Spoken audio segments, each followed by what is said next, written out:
صلہ رحمی کے حوالے سے ایک بہت بڑا جو ہے وہ سوال یا اعتراض یہ بھی ہوتا ہے کہ لوگ ہم سے نہیں ملتے تو اس لیے ہم بھی لوگوں سے نہیں ملتے، لیکن ہم اپنے آپ کو صلہ رحمی کرنے والا ہی کہتے ہیں۔ آئیے نبی علیہ الصلاۃ والسلام کی حدیث سے سمجھتے ہیں۔ حدیث صحیح بخاری کی ہے، حدیث نمبر 5991 ہے۔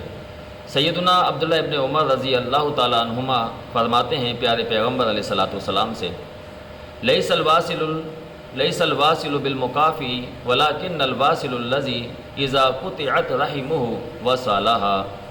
پیارے پیغمبر علیہ الصلاۃ والسلام نے فرمایا صلہ رحمی کرنے والا وہ نہیں ہے جس سے لوگ ملیں تو یہ اس سے ملے، بلکہ صلہ رحمی کرنے والا حقیقت میں وہ ہے جس سے رشتہ داری توڑی جائے یہ اسے بار بار جوڑے۔ اللہ تعالیٰ کے ہاں یہ ہے بندہ جو صلہ رحمی کرتا ہے۔